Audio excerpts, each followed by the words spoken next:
los sindicatos. Hasta ahora en Blue, las historias, las primicias, los personajes, los deportes. Inicia la tarde con Meridiano Blue. Dirige Ricardo Ospina. Es la 1:01 PM. Seguimos con ustedes, estamos en Meridiano Blue. Hoy es martes 2 de diciembre con muchas noticias de Colombia y del mundo. Comenzamos con desarrollos de la información que confirmó el ministro de la Defensa, Pedro Sánchez. Fue rescatado sano y salvo hace minutos Miguel Ayala, hijo del cantante de música popular Giovanni Ayala, que había sido secuestrado junto con su manager el pasado 18 de noviembre en carreteras del departamento del Cauca. ¿Qué otros detalles se conocen sobre esta buena noticia? Felipe García.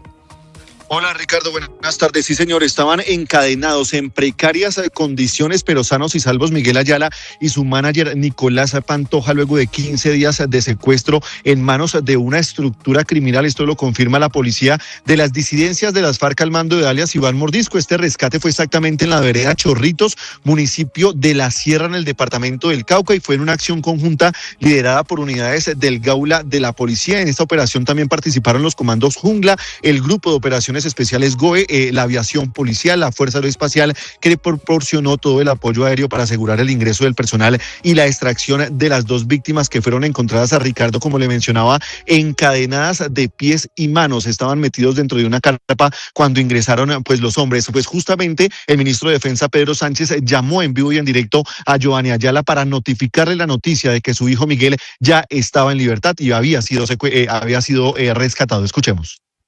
Giovanni, ¿me escucha? Habla un poquito más duro, por favor. Ministro, muy feliz de escuchar esta noticia.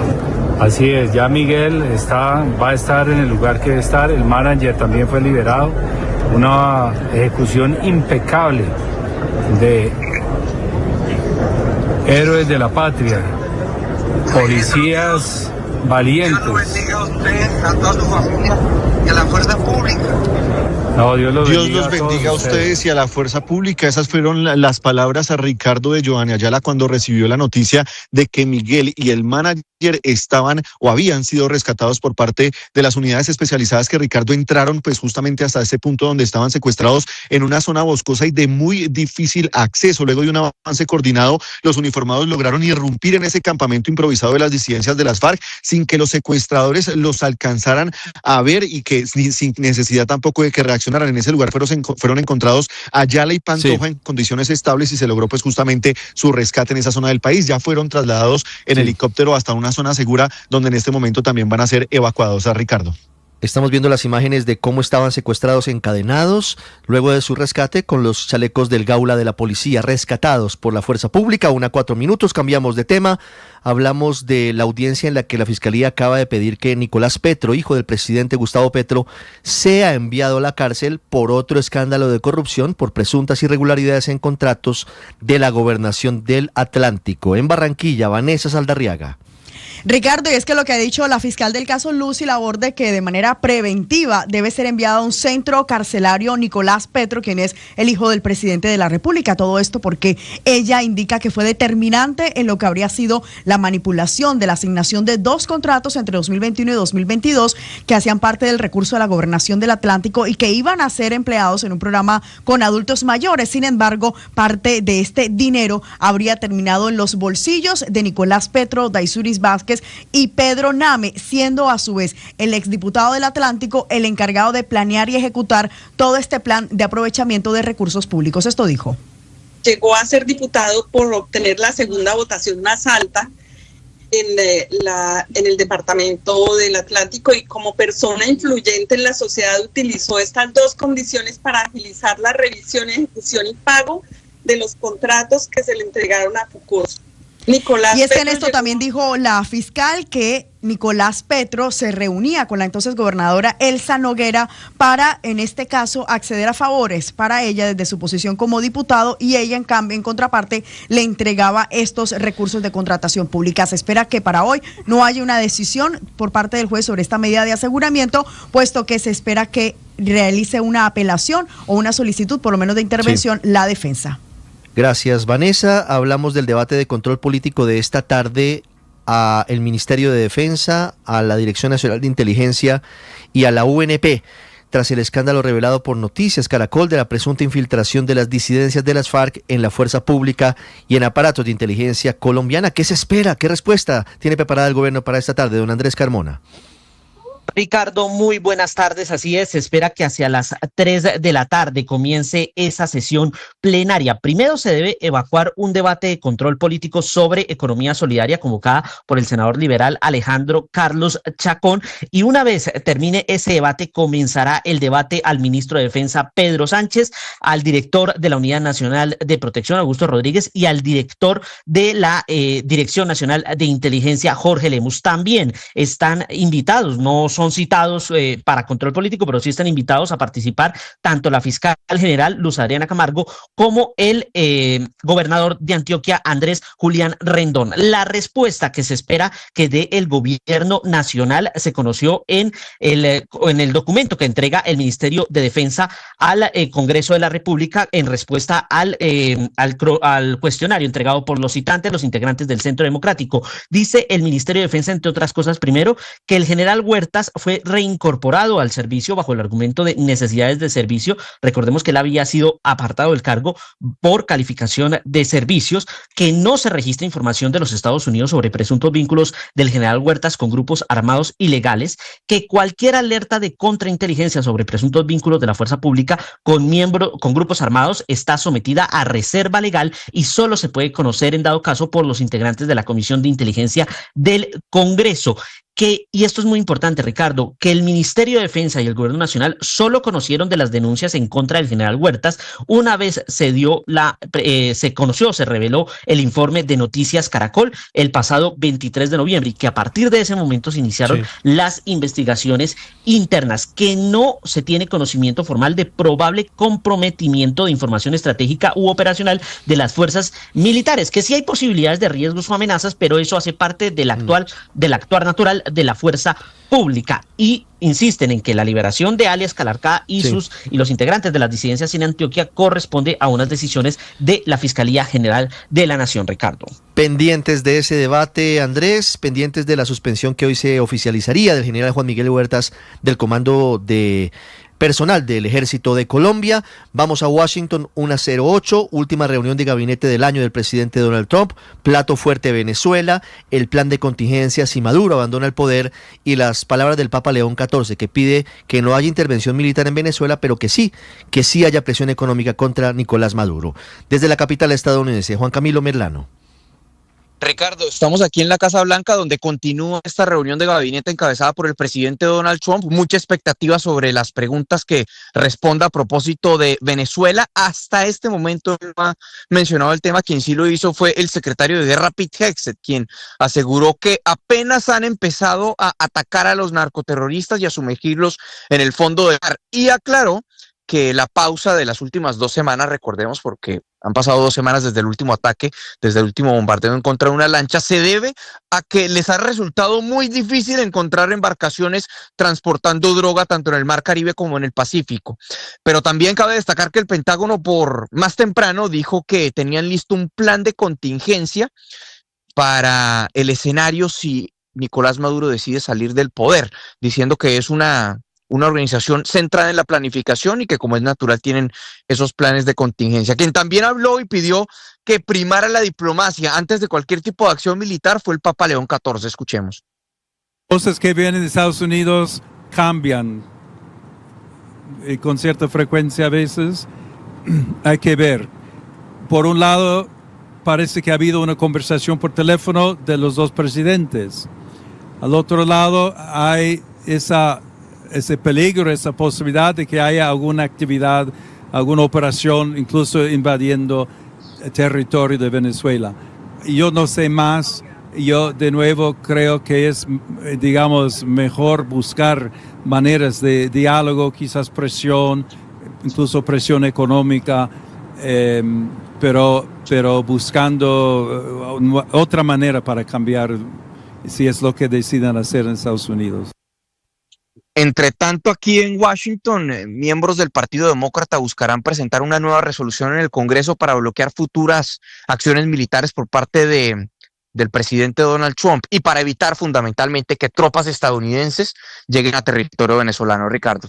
Juan Camilo, gracias. 1:11, hablamos de economía, hablamos del informe que prepara Ecopetrol, intentando hacerle contrapeso al documento de los ambientalistas que ha tenido el presidente Gustavo Petro como sustento para intentar reversar el negocio, la sociedad que tiene Ecopetrol con la Occidental, la multinacional estadounidense, para hacer fracking en la cuenca del Permian en los Estados Unidos. Marcela Peña. Pues Ricardo, ese informe justamente tiene hoy el presidente de Ecopetrol, Ricardo Roa, en la otra orilla, defendiendo el negocio.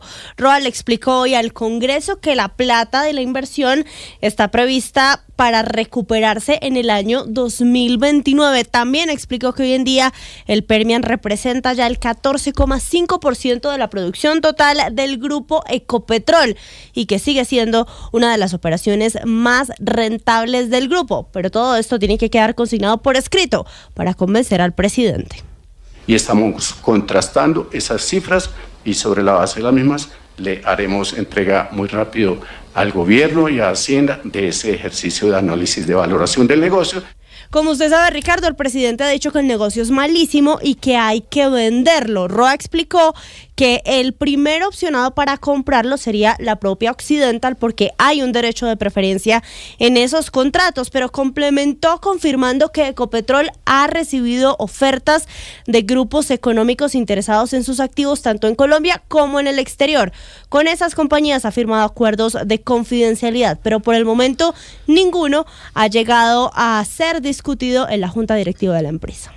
Marcela, gracias. Hablamos de una grave emergencia que a esta hora se presenta en Leticia, capital de Amazonas, la ciudad más al sur de Colombia. Un aguacero de más de 12 horas.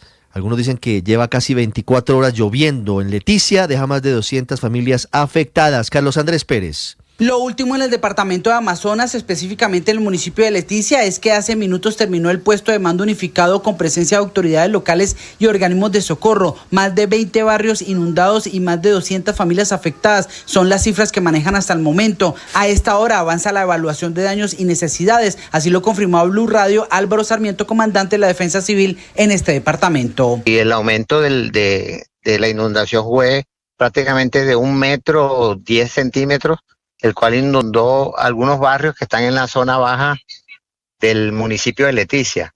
En ese orden de idea, ya se está realizando el EDAN, que es la evaluación de daños, análisis y necesidades. Según las autoridades, el nivel del río Amazonas sobrepasa los 9 metros. Varias personas están siendo evacuadas en este momento a lugares seguros y en horas de la tarde se podría decretar la calamidad pública para Leticia. Y mientras tanto se mantiene la alerta naranja para los habitantes cercanos al volcán Puracé en Cauca, que mantiene la sismicidad y la posibilidad de erupción en días o semanas. Fernando Rojas está en Coconuco, en el casco urbano de Puracé. Hoy la imagen del volcán Puracé refleja una gran fumarola que está emitiendo gases y ceniza con una altura que sobrepasa los 500 metros. El Servicio Geológico Colombiano, en su más reciente boletín, informó sobre el cambio de coloración a marrón del río San Francisco en la vereda Puruló y caídas de ceniza en la vereda San Juan de Puracé. Por su parte, la Administración Municipal de Puracé, en un PMU, decidió declarar la calamidad pública para obtener recursos que le permitan atender la eventual emergencia y marca el punto de inicio de una posible evacuación. Walter González, Unidad Nacional de Gestión del Riesgo. Bueno, tenemos que ser realistas y por eso es importante la preparación para la respuesta, para poder determinar si estamos o no estamos listos. Es muy importante prepararnos para cualquier evento y en este caso para el tema de erupción volcánica. Por eso es muy importante que estemos en territorio acompañando a la comunidad. Uno de los municipios de influencia del volcán Puracé es Popayán. La preocupación en la capital del departamento es el agua y el río Cauca. Juan Carlos Muñoz, alcalde de Popayán. Popayán tiene una cierta amenaza y es con referencia a 2 importantes ríos que desembocan sobre el río Cauca, que es el río San Francisco y el río Vinagre. Que Dios no quiera, pues llegue a pasar algo, pues estos ríos desembocarían en el río Cauca y ese es el movimiento en masa que se tiene como amenaza latente sobre nuestra ciudad. En caso de una creciente del río Cauca, como usted lo dice, ¿cuánto tiempo tendríamos para reaccionar? Aproximadamente 3 horas. Ese es el tiempo que nos da el comité de la Oficina de Gestión del Riesgo del municipio de Popayán, el doctor Jair Flores. Otra de las zonas de influencia del volcán es el corregimiento de Paletará, en donde hay preocupación por los albergues. Joselito Hoyos, gobernador de resguardo de Paletará. Sí, nos llegó un mensaje pues que evacuar las familias que están en más alto riesgo en las estribaciones del volcán, pero la verdad es que no tenemos, digamos, los sitios adecuados, los sitios temporales de albergue o un sitio donde podamos llevar la comunidad. Hoy los organismos de socorro y gestión del riesgo visitan los albergues y se instala de manera permanente el puesto de mando unificado. 1:16, hablamos de Bogotá, del nuevo horario de rumba para la capital del país hasta las 5 de la mañana. Eso genera polémica. Nicolás Rodríguez, ¿cuándo empezarían los nuevos horarios y qué está pasando con las zonas autorizadas? Pues mire, Ricardo, buenas tardes. Este lunes se conoció ese borrador de resolución de la alcaldía de Bogotá que reglamentaría estos horarios en algunas zonas específicas. En este momento Bogotá tiene 28 zonas autorizadas, pero con esta nueva resolución, 21 hasta el momento harían parte de esa resolución. Según lo explican desde el distrito, estaría pendiente o estaría para publicarse a mediados del 10 o del 15 de diciembre, porque la están socializando con muchos empresarios que aún no están en la lista. ¿Por qué no están en la lista? Porque aún están en revisiones de temas de seguridad, de temas además de aglomeraciones y también de algunas acomodaciones o algunos arreglos que le tienen que hacer a estos sitios de muchas localidades de la ciudad para poder entrar en esa reglamentación hasta las 5 de la mañana. Así lo explicó el secretario de Gobierno, Gustavo Quintero. Dependiendo de la evaluación que se hace cada 3 meses, van a poder tener rumba extendida si cumplen con algunas condiciones relacionadas con que seguridad, por ejemplo, acondicionamiento de los lugares, rutas de acceso, una cantidad de criterios que hemos definido más relacionados con seguridad y convivencia. Ricardo, y es que en este momento, por lo menos en la lista, están contemplados los siguientes: en la zona de Chapinero Central, la zona Rosa, Bosa Centro, El Salitre, Modelia, Álamos, la parte de la avenida Boyacá en el sector de Santa María en Engativá, en Subazar en la localidad de Suba, en San Andresito de la localidad de Los Mártires y por lo menos en Galán, esto en la localidad de Puente Aranda. Según el secretario, aún están a tiempo de que estas zonas que hagan los acomodamientos puedan entrar por lo menos en el grupo grande de 28 zonas autorizadas hasta las 5 de la mañana. 1:18, más noticias del mundo, la amenaza de Rusia a Europa y la libertad de un expresidente de Centroamérica tras un indulto del presidente Trump, un expresidente condenado por narcotráfico. César Moreno. Hola, muy buenas tardes. El presidente ucraniano Volodymyr Zelensky hizo un llamado a poner fin a la guerra con Rusia y no solamente a un cese temporal de hostilidades, sino ya el fin total de la guerra. Lo dijo desde Dublín, antes de la reunión en Moscú entre el presidente ruso Vladimir Putin y los emisarios estadounidenses Steve Witkoff y el yerno de Trump, Jared Kushner, como parte de las negociaciones para terminar con el conflicto. Se necesita una paz digna. Para que esto ocurra de verdad, todos deben estar del lado de la paz, dijo Zelensky. Además, el presidente ucraniano dijo que Estados Unidos le va a informar directamente después de su reunión con Putin. Paralelo a esto, desde Moscú y antes de entrar a esa reunión con Witkoff y Kushner, el presidente Putin fue muy claro y crudo. Dijo que Europa está presentando propuestas para un plan de paz que son inaceptables para Rusia y lanzó una advertencia. Rusia no tiene previsto luchar contra países europeos, pero si Europa inicia una guerra, Rusia está lista ahora mismo, y agregó que si Europa inicia esa guerra con Rusia, pronto no quedará nadie con quien negociar. El exmandatario hondureño Juan Orlando Hernández, condenado en Estados Unidos a 45 años de cárcel por narcotráfico, salió de prisión tras recibir el indulto del presidente Trump.